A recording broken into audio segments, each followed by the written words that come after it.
Hello guys, good afternoon. नमो नमः, नमः संस्कृताय। मैं माला मैम आप सभी का हार्दिक स्वागत और अभिनंदन करती हूँ आपके अपने यूट्यूब चैनल EMS क्लासेस 1 में। आप सभी का हार्दिक स्वागत है दोस्तों। हमारी प्रश्नोत्तरी चलिए उत्तराम चैतम से, जो अब तक प्रश्नोत्तरी यानी 80 प्रश्नोत्तरी हो चुका है, जो आप प्ले लिस्ट के माध्यम से जाकर देख सकते हैं। वहाँ पे सेव है उत्तराम चैतम संस्कृत में प्रश्नोत्तरी।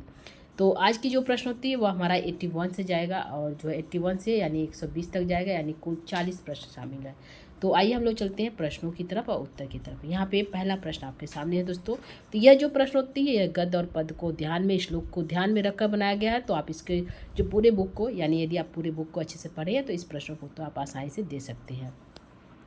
तो यहाँ पे जो है 81 प्रश्न कहता है, माता सीता स्वहस्तेन पुष्पाणि गृहीत्वा कश्य पूजाम करिष्यति। माता सीता जो है अपने हाथों से पुष्पों को तोड़कर किसकी पूजा करती हैं? तो ऑप्शन है चंद्रदेवम, सूर्यदेवम, शनिदेवम या इंद्रदेवम। क्या सही होगा? तो प्रश्न संख्या 81 का आंसर हमारा जाएगा जो है क्या करेक्ट होगा। आप आंसर का प्रश्न का आंसर दे सकते हैं। तो यहाँ पे थोड़ा समय देंगे आपके लिए भी। तो आंसर हमारा 81 का जाएगा यहाँ पे सूर्यदेव, यानी बी आंसर हमारा करेक्ट होता है। 81 का बी आंसर सही है दोस्तों। आगे की जो प्रश्न है हमारा 82 कहता है कि मत प्रभावात् वन देवता अपि द्रक्ष्यन्ति किमुत मत्र्या इति कथनम कश्य। यानी मेरे प्रभाव से वन देवता भी द्रक्ष्यन्ति नहीं देख पाएंगे किमतु, तो मृत्यु लोक की बात ही क्या है, यह अर्थ है इस पंक्ति का। तो यह जो है मुरला का कथन है क्या, तमसा कहती है क्या, सीता कहती है या भागीरथी। तो यहाँ पे जो है जब माता सीता गोदावरी जो है पृथ्वी पर नहीं आना चाहती, तो भगवती भागीरथी उन्होंने कहा कि क्या करो, तुम पृथ्वी पर चलो, तुम्हारा मेरा आशीर्वाद है, तुम्हें जो है कोई भी पृथ्वी पर नहीं देख पाएंगे, यहाँ तक कि वन देवता भी तुम्हें नहीं देख पाएंगे। तो मनुष्य लोक की बात ही क्या, मृत्यु लोक की, जो मृत्यु लोक पर निवास करते हैं, पृथ्वी पर जो निवास करते हैं उसकी तो उनका तो बात ही नहीं है, क्योंकि तुम्हें वन देवता भी नहीं देख पाएंगे। तो यहाँ पे यह पूछा, यह कथन किसका है? तो ऑप्शन 4 है मुरला, तमसा, सीता या भागीरथी। तो आंसर हमारा यहाँ पे जाएगा प्रश्न संख्या 82 का क्या सही होगा। तो आंसर हम लेते हैं, यहाँ पे आंसर हमारा जाएगा डी की तरफ। यहाँ पे डी आंसर सही है, भागीरथी है। क्या भागीरथी कहती है कि मत प्रभावाद वन देवता अपि द्रक्ष्यन्ति किमुत मत्या, जो है मेरे प्रभाव से वन देवता भी तुम्हें नहीं देख पाएंगे, यह कहती है भागीरथी। तो प्रश्न संख्या 82 का डी आंसर करेक्ट है। 83 प्रश्न करता है, तृतीयांके सीतया सह का वसति।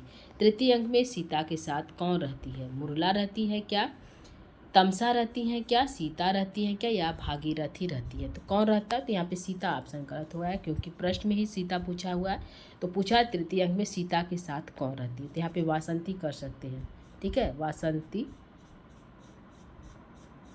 वासंती यहाँ पे कर सकते हैं। ठीक है, तो यहाँ पे जो है मुरला, तमसा, वासंती या भागीरथी, कौन जो है तृतीय अंक में सीता के साथ रहता है? तो क्या यहाँ पे सही होगा प्रश्न संख्या 83 का। तो 83 का आंसर लेते हैं दोस्तों।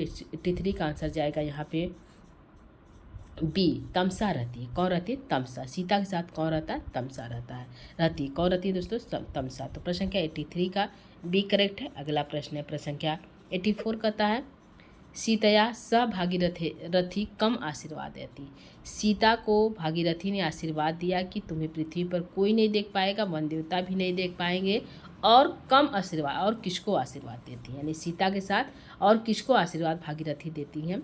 तो ऑप्शन है मुरला को देती हैं क्या, तमसा को देती हैं क्या, सीता यहाँ वासंती को देती हैं क्या, या फिर जो है वासंती को देती हैं क्या, या फिर जो है ऋषि जो है अरुंधति को देती है? यहाँ पे ऑप्शन चेंज हो जाएगा दोस्तों, अरुंधति को देती है। क्या किसको देती है? तो यहाँ पे आंसर जाएगा 84 का कि सीता के साथ जो है भागीरथी जो है और किसको आशीर्वाद देती, तो आशीर्वाद देती हैं बी, तमसा को देती हैं।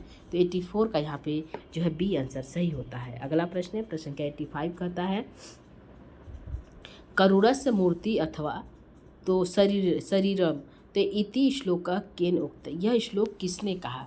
तो यहाँ पे जब माता सीता गोदावरी नदी से निकल कर आती हैं तो सबसे पहले कौन देखता है? और जो है क्या कहता। तो यहाँ पे जो सबसे पहले देखते हैं यही पूछा है, इति श्लोक के उक्त, कौन कौन कहता है इस श्लोक को।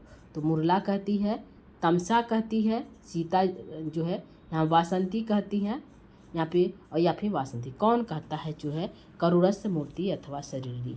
यह पंक्ति किसके द्वारा कहा गया। तो प्रश्न संख्या 85 का जो आंसर जाएगा, यह पंक्ति जो है तमसा कहती है जो है मुरला से। किससे कहती है, तमसा कहती है मुरला से, कि करुण जो सबसे पहले जब सीता को गोदावरी नदी से निकलते हुए देखती हैं तो तमसा जैसे देखती है उसी में वर्णन करती है कि जो आ रही है सीता मानो साक्षात करुणा की मूर्ति है, करुण रूप मूर्ति को धारण करके, शरीर रूपी मूर्ति को धारण करके आ रही हैं। तो करुणस मूर्ति अथवा शरीरी, यह पंक्ति जो है तमसा के द्वारा कहा गया है। श्लोक संख्या 4 है। श्लोक कौन सा है दोस्तों, चौथा श्लोक है। तो प्रश्न संख्या 85 का बी करेक्ट है। अगला प्रश्न है 86 कहता है, करुणस मूर्ति अथवा कह, करुण की मूर्ति कौन है, राम है, जानकी है, तमसा या बासंती है। तो करुण की मूर्ति विशेषता बताया गया है किसके बारे में। तो जो श्लोक में तमसा ने पूरी विशेषता बताया कि सीता कैसी लग रही हैं, तो यहाँ पे वही है कि करुणस मूर्ति अथवा शरीरी, करुण की मूर्ति के समान कौन है। तो आंसर हमारा यहाँ पे जाएगा बी की तरफ, जानकी यानी माता सीता है। ठीक है, 86 का यहाँ पे बी सही होता है। अगला जो प्रश्न है प्रश्न संख्या 87 कहता है, तृतीयांके रामेण सह साक्षात वार्तालापम काम करोति। तृतीय अंक में राम के साथ साक्षात वार्तालाप कौन करती हैं, जानकी, तमसा, वासंती या मुरला, कौन करती हैं। 87 नंबर प्रश्न का।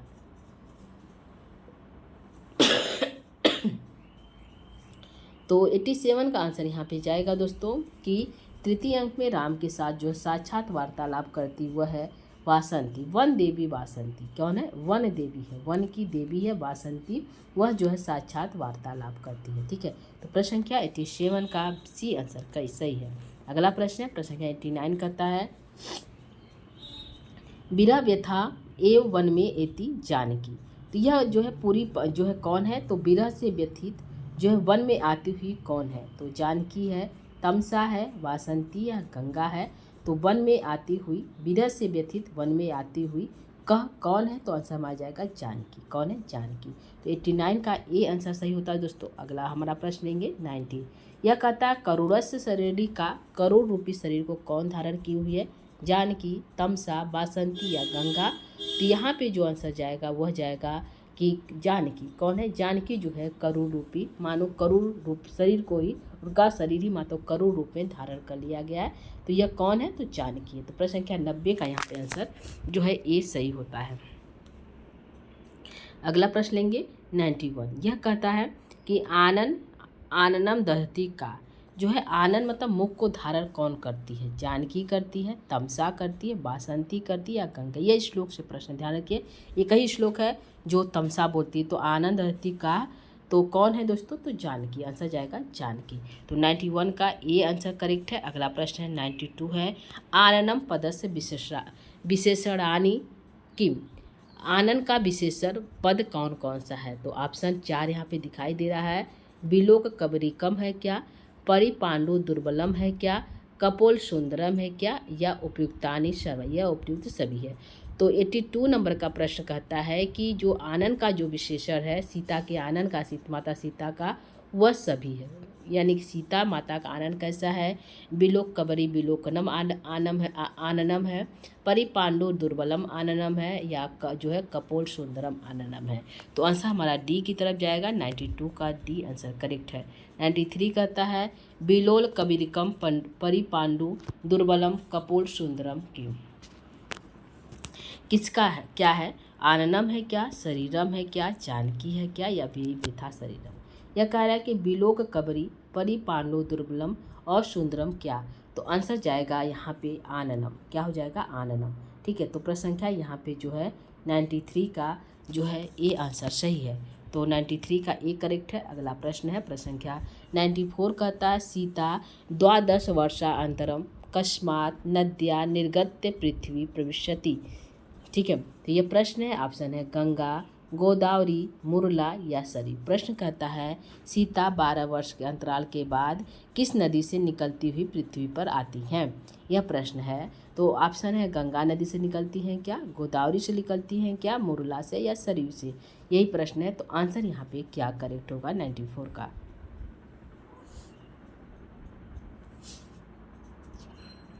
तो यहाँ पे आंसर जाएगा गोदावरी नदी से निकलती हुई आती। कौन सी नदी से, कितने वर्ष के बाद, द्वादश वर्षांतर 12 वर्ष के पश्चात कश्या नदी किस नदी से निकलती हुई आती है पृथ्वी पर। तो गोदावरी नदी से। आंसर 94 का बी करेक्ट है।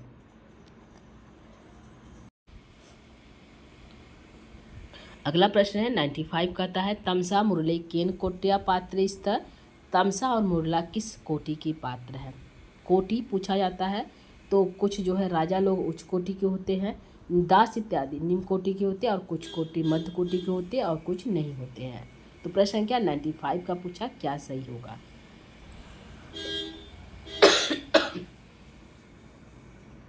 तो प्रश्न संख्या 95 का आंसर यहाँ पे जाएगा हमारा जो है सी की तरफ, मध्य कोटि की है। जो तमसा और मुरला दोनों नदी पात्र है, दोनों जो है कोटि उनकी कितनी है, तो जो है मध्य कोटि के अंतर्गत आते हैं। 95 का यहाँ पे सी आंसर सही होता है। अगला प्रश्न है प्रश्न संख्या 96 कहता है हृदय कमल शोषी दारुण कह। हृदय रूपी कमल जो सूख चुका है कठोरता के कारण, वह कितने वर्षों के बाद। दीर्घ शोक है क्या, लघु शोक है क्या, महाशोक है क्या, या करुण शोक है। तो हृदय रूपी जो कमल है शोषित हो गया दारूण के कारण। तो यहाँ पे हमारा आंसर जाएगा जो क्या सही होगा दोस्तों, तो हमारा आंसर जाएगा ए की तरफ, दीर्घ शोक है, दीर्घ शोक के कारण। तो 90C का यहाँ पे ए आंसर सही है। अगला प्रश्न है 97 कहता है किशलम इव मुग्धम बंधनाद विप्रोलम किम। तो यहाँ पे जो है यह श्लोक बोला किसके जाता है, तो यह श्लोक जो है मुरला के द्वारा बोला जाता है दोस्तों, यह ध्यान रखिएगा। और यह 5वां श्लोक है। इससे पहले जो तमसा जो है 4था श्लोक बोली थी सीता को देखकर, यह मुरला जो है सीता को ही देखकर 5वां श्लोक बोलती है, ठीक है। और जो है इसमें किशलम इव, किशल जो है पत्ता होता है, अपने बंधनाद अपने पेड़ से जब अलग हो जाता है तो क्या हो जाता है, सूख जाता है, सूख जाता है। तो उसी प्रकार जो है मुरला ने भी सीता को देखा, उसने कहा किशलम ई मुग्ध बंधनाद विपुलम। यह भी जो है मानो राम से अलग होने पर मानो सीता क्या हो गई, सूख गई है। तो क्या हो गया, शरीर सूखा है, मन सूखा है, सीता या दीर्घ शोक है। तो क्या आंसर यहाँ पे सही होगा प्रश्न संख्या 97 का।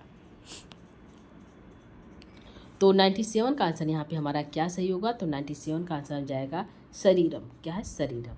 तो 97 का ए आंसर सही है दोस्तों। अगला प्रश्न लेंगे प्रश्न संख्या 98 कहता है शरद इव धर्म अश्विन का अलंकार है। इसमें अलंकार पूछा है कौन सा, उपमा है, उत्प्रेक्षा है, यमक है या अनुप्रास है। तो 98 प्रश्न का आंसर क्या करेक्ट होगा, तो 98 प्रश्न का आंसर लेंगे यह श्लोक है। और इसमें पूछा कि अलंकार कौन सा है, तो अलंकार इसमें जाएगा ए की तरफ, उपमा अलंकार का प्रयोग किया गया है। तो 98 का यहाँ पे ए सही है। अगला प्रश्न है प्रश्न संख्या 99 कहता है शरद धूपम कम सुखयति। शरद धूप जो है किसको सुखा देती है, केतकी गर्भपत्र को सुखा देती है क्या, सलकी पल्लवों को सुखा देती है क्या, या केतकी पुष्प को सुखा देती, या फिर शर्वारी सभी को सुखा देती है। तो यहाँ पे जो है मुरला इस श्लोक में कहा गया शरद रूपी जो धूप है वह जो है किसके पत्तों को सुखा देती, कम सुखयती किसको सुखा देती है। तो हमारा आंसर यहाँ पे जाएगा जो है केतकी गर्भपत्रम को। तो प्रश्न संख्या 99 का यहाँ पे ए आंसर सही होता है।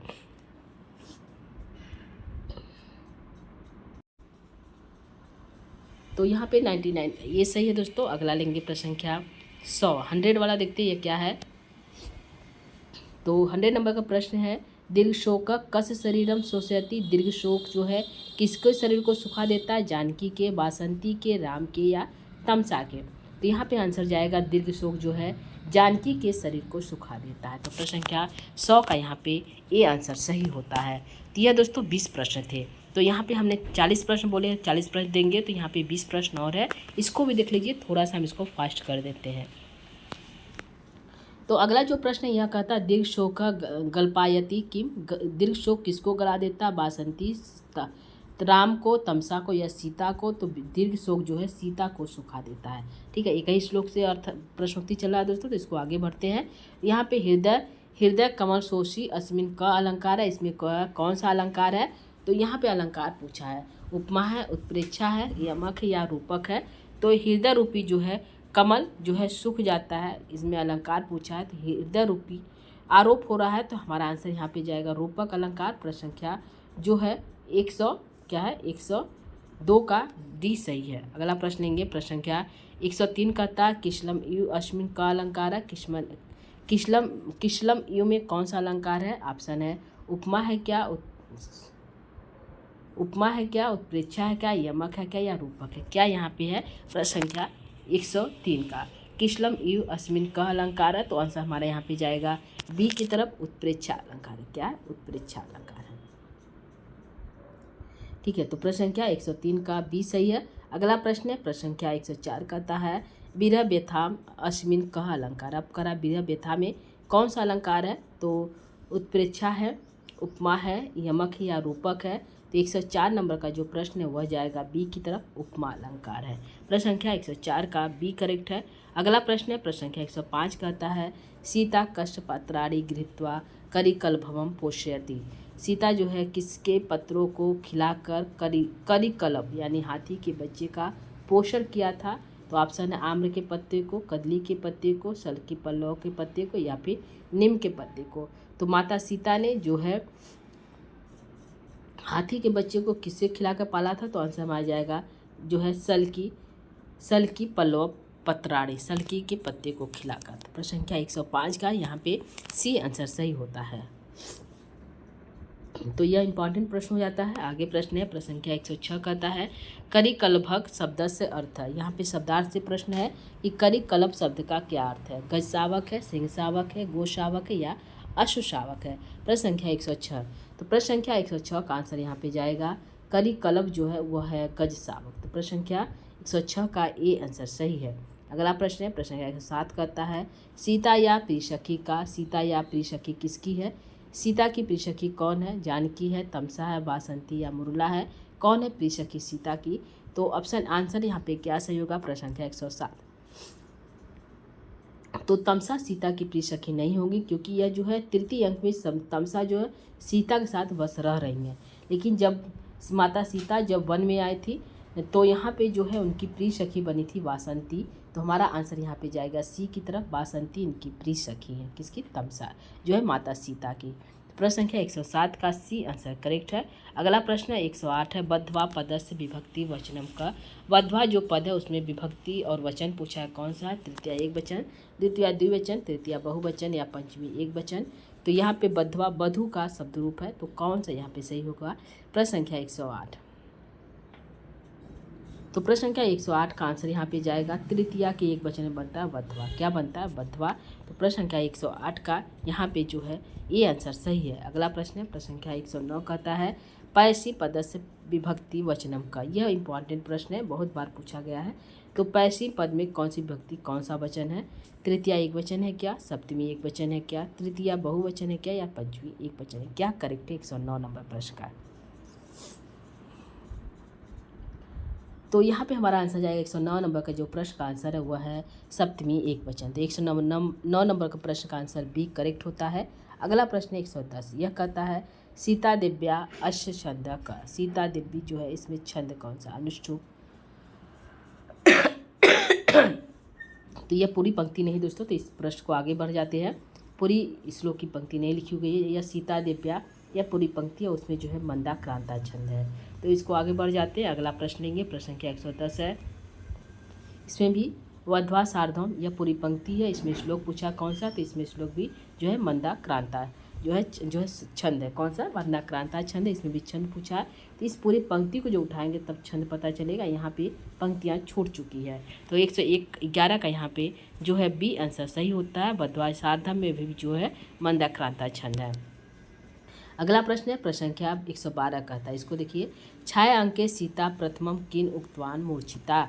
छायांक में सीता प्रथम बार क्या कहकर मूर्छित हो गई? यह प्रश्न इंपॉर्टेंट होता है कि छायांक में सीता माता राम क्या बोलकर जो है मूर्छित हो जाती हैं। ऑप्शन है हाँ आर्यपुत्र, मम मंदभागिनी, हाँ तमसे, हाँ बासंती। क्या कहकर जो है मूर्छित हो जाती है? प्रश्न संख्या 112।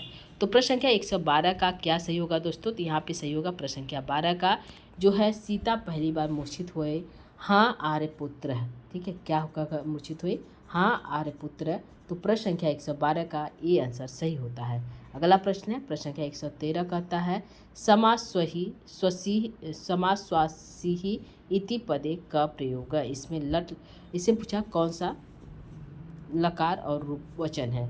तो ऑप्शन है लोट लकार मध्यम पुरुष एक वचन है क्या? लोट लकार प्रथम पुरुष एक वचन है क्या? लिट लकार मध्यम पुरुष एक वचन है क्या? लट लकार मध्यम पुरुष एक वचन है। लोट लकार, इसका क्या आंसर सही होगा दोस्तों? तो इसका आंसर हमारा सही होगा लोट लकार मध्यम पुरुष एक वचन में बनता है हमारा जो है समासवही। ठीक है, तो प्रश्न संख्या 113 का ये सही होता है। अगला प्रश्न है, यह प्रश्न स्तनयित्नो शब्दस्य अर्थ का, यह शब्दार्थ है। स्तनयित्नो का शब्दार्थ क्या अर्थ है? गर्जनम, मेघ, वायु या तूफान। तो यहाँ पे आंसर क्या हो जाएगा? स्तनयित्नो का क्या अर्थ है? तो यहाँ पे आंसर हमारा जाएगा वह जाएगा बी की तरफ, मेघ होगा। क्या होगा? मेघ होगा। तो यहाँ पे नहीं दोस्तों, यहाँ पे गलत है, यहाँ पे गर्जनम है। स्तनयित्नो का अर्थ यहाँ पे क्या होगा? शब्दार्थ की दृष्टि तो यहाँ पे तो आंसर हमारा जाएगा गर्जनम। यहाँ पे थोड़ा सा मिस्टेक हो गया, यहाँ पे मेघ की जगह गर्जनम आंसर करेक्ट होगा। तो यहाँ पे ए आंसर सही होता है गर्जनम। आगे प्रश्न है प्रश्न संख्या 15 कहता परिस्त्राश्व इति पदस्य प्रयोग कह। यह पूछ रहा है इसका जो है पुरुष लकार और पुरुष बचा बताना है। प्रश्न संख्या 115 का तो क्या सही होगा दोस्तों? ऑप्शन 4 है लोट लकार मध्यम पुरुष एक वचन, लोट लकार मध्यम पुरुष बहुवचन एक वचन, लट लकार मध्यम पुरुष एक वचन, लंग लकार मध्यम पुरुष एक वचन। परिस्त्राश्व का क्या अर्थ होगा? प्रयोग कहाँ हुआ है? तो यह यहाँ 115 का आंसर क्या होगा? तो 115 का आंसर देखते हैं, यह होगा परिस्त्राश्व जो बनता है लोट लकार मध्यम पुरुष के एक वचन में बनता है। क्या बनता है? मध्यम पुरुष के एक वचन में। प्रश्न संख्या 115 का बी आंसर करेक्ट है। अगला प्रश्न लेंगे प्रश्न संख्या 116 कहता है जल भर भरित मेघ इति वाक्यम केन उक्तम। यह वाक्य किसका है? तो यह कौन बोलता है जल भर भरित मेघ? तो सीता माता बोलती हैं क्या? जो है बासंती बोलती है क्या? राम बोलती है या मुरला बोलती है? तो यह जो है किसके द्वारा बोला जाता है? यह जो है मूर्छित हो जाती हैं। तो जब जो है आर पुत्र नाम सुनकर मूर्छित हो जाती है, बोलकर मूर्छित हो जाती हैं। तो यहाँ पे यह जो है शब्द जो है किसके द्वारा कहा गया? तो यह शब्द जो है सीता के द्वारा, माता सीता के द्वारा कहा गया जल भर भरित मेघ। तो आंसर यहाँ पे जो है 116 का ये सही होता है। अगला प्रश्न है 117 कहता है स्तनयित्नो मयूरी इव केन चकिता जाता। स्तनयित मयूरी के समान कौन चकित हो गया? तो माता सीता चकित हो गई क्या? बासंती, राम या मुरला? तो यह जो है किसका कथन है यह भी बता दीजिए। यह जो है पंक्ति किसके द्वारा कहा गया है? 117 नंबर का प्रश्न। तो यह प्रश्न है स्तन इतनो मयूरी के समान तुम चकित हो गए उसी प्रकार उठ बैठी जिस प्रकार मयूरी जो है गर्जना मेघ के गर्जना को सुनकर जो है नाचने लगती, पीहू पीहू करती रहती, उसी प्रकार तुम जो है उसी स्तनी मयूरी के समान हो और राम का नाम सुनकर पीहू पीहू करने लगी होती। यह जो है किसने कहा? यह कहा तमसा ने कहा। तमसा ने सीता से कहा। ठीक है, यह कथन तमसा का है। तो यहाँ पे किन चकिता जाता, कौन चकित हो गई? तो आंसर जाएगा सीता। कौन? सीता। तो प्रश्न संख्या 117 का ये सही है, माता सीता चकित हो जाती है। अगला प्रश्न है प्रश्न संख्या 118 कहता है मयूरी इव अस्मिन कह अलंकार है। मयूरी ई में कौन सा अलंकार है? मयूरी के समान। उपमा, उत्प्रेक्षा, संदेह या अनुप्रास, क्या सही होगा दोस्तों? तो यहाँ पे मयूरी के समान है, तो यहाँ पे हमारा आंसर जाएगा उपमा। क्या हो जाएगा? उपमा। आगे प्रश्न लेंगे प्रश्न संख्या जो है 119 कहता अपरिस्फुटित निक्वारे अस्य छंद का। तो इसमें जो है छंद क्या है, जो यह जो पंक्ति जो है क्या किसके, यह भी जो है तमसा के द्वारा कहा गया है। वह कहती है कि जो है यह जो शब्द है कैसा, अपरिस्फुटित निक्वार, यह जो आवाज़ आ रहा है स्पष्ट नहीं है, अपरिस्फुट है। और तुम कह रही हो कि भगवान जो है राम जी बोल रहे हैं, तो यह जो है शब्द ही स्पष्ट नहीं है। तो इसमें पूछा कि छंद कौन सा है, तमसा के द्वारा बोला गया है, छंद कौन सा, यह है अनुष्टुप है क्या, मंदाक्रांता है क्या, मालिनी है क्या, या हररी है। तो इस पंक्ति में कौन सा छंद है, यह पूछा। प्रश्न संख्या 19।